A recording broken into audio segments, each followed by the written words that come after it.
এরপর জানিয়ে দিব ফাতেহ 360 ইরান ও রাশিয়ার চুক্তিতে যুক্তরাষ্ট্রের হুঁশিয়ারি।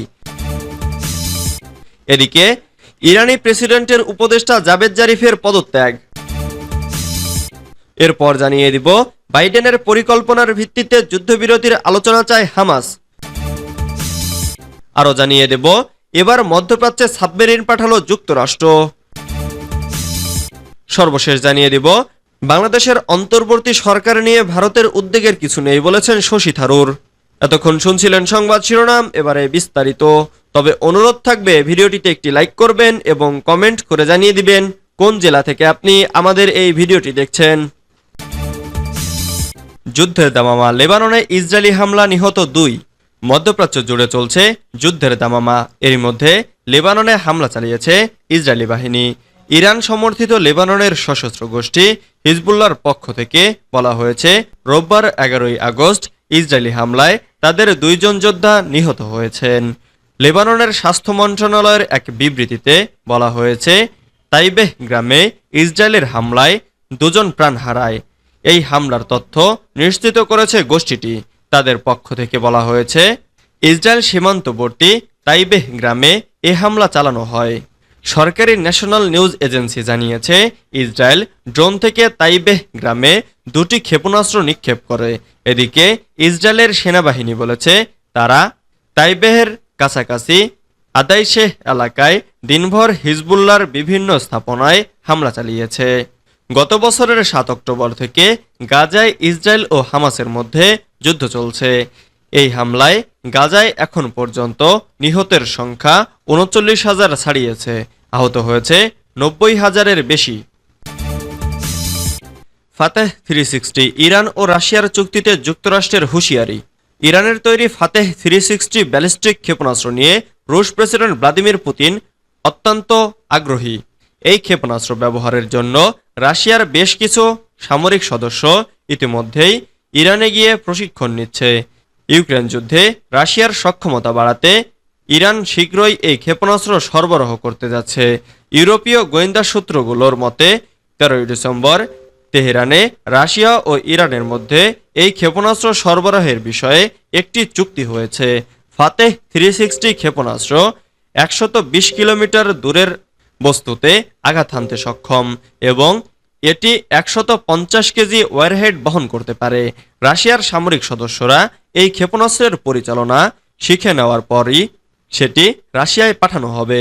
যুক্তরাষ্ট্র এবং তার মিত্র দেশগুলো এই ধরনের হস্তান্তরের সম্ভাব্য প্রতিক্রিয়ায় দ্রুত এবং কঠোর পদক্ষেপ নিতে প্রস্তুত। ইরানের এই সমর্থন ইউক্রেন যুদ্ধের উত্তেজনা আরও বাড়াবে বলে আশঙ্কা করা হচ্ছে। ইরানি প্রেসিডেন্টের উপদেষ্টা জাভেদ জারিফের পদত্যাগ। ইরানের সাবেক পররাষ্ট্রমন্ত্রী জাভেদ জারিফ দেশটির প্রেসিডেন্ট উপদেষ্টা হিসেবে দায়িত্ব নেওয়ার 2 সপ্তাহের মধ্যে পদত্যাগ করেছেন। সোমবার 12ই আগস্ট এক্সে তিনি পদত্যাগের এই ঘোষণা দিয়েছেন। ফরাসি বার্তা সংস্থা এএফপি এ খবর জানিয়েছে 2015 সালে বিশ্বের পরাশক্তিগুলোর সঙ্গে একটি ঐতিহাসিক পারমাণবিক চুক্তির সময় ইরানের পররাষ্ট্রমন্ত্রী হিসেবে দায়িত্ব পালন করেছেন জাভেদ জারিফ। নতুন প্রেসিডেন্ট মাসুদ পেজেশকিয়ান দায়িত্ব নেওয়ার পর তাকে উপদেষ্টা হিসেবে নিয়োগ দেওয়া হয়েছিল। জারিফ এক্সে লিখেছেন, আমি গত সপ্তাহে স্ট্র্যাটেজিক অ্যাফেয়ার্সের উপদেষ্টা পদ থেকে পদত্যাগ করেছি। জারিফ তার পদত্যাগের মূল কারণ হিসেবে উল্লেখ করেছেন নতুন প্রস্তাবিত 19 সদস্যের মন্ত্রিসভার সদস্য নির্বাচন নিয়ে তার হতাশার কথা। তিনি বলেন, আমি লজ্জিত যে আমি কমিটি কর্তৃপক্ষ নির্বাচিত বিশেষজ্ঞ মতামত বাস্তবায়ন করতে পারিনি, নারী, যুবক ও জাতিগত গোষ্ঠীর প্রতিনিধিত্ব নিশ্চিত করতে পারিনি। আমি এগুলো নিশ্চিত করার প্রতিশ্রুতি দিয়েছিলাম। বাইডেনের পরিকল্পনার ভিত্তিতে যুদ্ধবিরতির আলোচনা চায় হামাস। ফিলিস্তিনের স্বাধীনতাকামী সংগঠন হামাস বলেছে গাজায় যুদ্ধবিরতির আলোচনা অবশ্যই মার্কিন প্রেসিডেন্ট জো বাইডেনের পরিকল্পনার ভিত্তিতে হতে হবে। নতুন কোনো শর্ত বা ফের নতুন দফায় আলোচনায় তারা রাজি নয় বলে মধ্যস্থতাকারীদের জানিয়ে দিয়েছে হামাস এক বিবৃতির মাধ্যমে। যুদ্ধবিরতির পরিকল্পনার জন্য মধ্যস্থতাকারীদের কাছ থেকে আসা চাপের ব্যাপারে প্রতিক্রিয়া জানিয়েছে হামাস। তারা বলেছে যুদ্ধবিরতির আলোচনা যেখানে থেমে গিয়েছিল সেখান থেকে ফের নতুন করে শুরু করতে গত মে মাসে বাইডেনের দেওয়া রূপরেখা অনুসরণ করতে হবে। হামাসের বিবৃতিতে বলা হয়েছে, মধ্যস্থতাকারীদের উচিত আরও কোনো দফা আলোচনা বা নতুন প্রস্তাব অনুসরণ না করে দখলদারদের ওপর চাপ প্রয়োগ করা, যা দখলদারের আগ্রাসন এবং গাজার জনগণের বিরুদ্ধে গণহত্যা চালিয়ে যাওয়া বন্ধ করবে। গত সপ্তাহে কাতার, মিশর এবং যুক্তরাষ্ট্রের আন্তর্জাতিক মধ্যস্থতাকারীরা 15 আগস্ট যুদ্ধবিরতি এবং জিম্মি মুক্তি চুক্তিতে আলোচনায় অংশ নেয়ার জন্য ইসরায়েল এবং হামাসকে অনুরোধ করেছিল। ইসরায়েল গত বৃহস্পতিবার প্রতিক্রিয়া জানিয়ে বলেছে, তারা বৈঠকে অংশ নিতে আলোচকদের একটি দল পাঠাবে। এবার মধ্যপ্রাচ্যে সাবমেরিন পাঠালো যুক্তরাষ্ট্র। মধ্যপ্রাচ্য জুড়ে বাড়ছে যুদ্ধের দামামা। এরই মধ্যে এবার মধ্যপ্রাচ্যে গাইডেড মিসাইল সাবমেরিন পাঠালো যুক্তরাষ্ট্র। সোমবার 12 আগস্ট বিবিসির এক প্রতিবেদনে এই তথ্য জানানো হয়েছে। মার্কিন প্রতিরক্ষামন্ত্রী লয়েড অস্টিন আরও বলেছেন, ইতোমধ্যে মধ্যপ্রাচ্যের দিকে বিমান পরিবহনকারী বাহক পাঠানো হয়েছে, সেটি খুব দ্রুতই সেখানে পৌঁছাবে। ফিলিস্তিনের স্বাধীনতাকামী সশস্ত্র গোষ্ঠী হামাস ও ইরান সমর্থিত লেবাননের সশস্ত্র গোষ্ঠী হিজবুল্লাহর শীর্ষ 2 নেতাকে হত্যাকাণ্ডের পর থেকেই মধ্যপ্রাচ্য জুড়ে চরম উত্তেজনা চলছে। হামাস, ইরান ও হিজবুল্লাহ ইসরায়েলের বিরুদ্ধে প্রতিশোধ নেবে বলে কড়া হুঁশিয়ারি বার্তা দিয়েছে।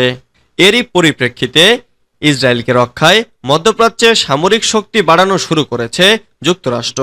এর আগে মধ্যপ্রাচ্যে যুদ্ধবিমান, যুদ্ধজাহাজ পাঠানো হচ্ছে বলে জানায় যুক্তরাষ্ট্র।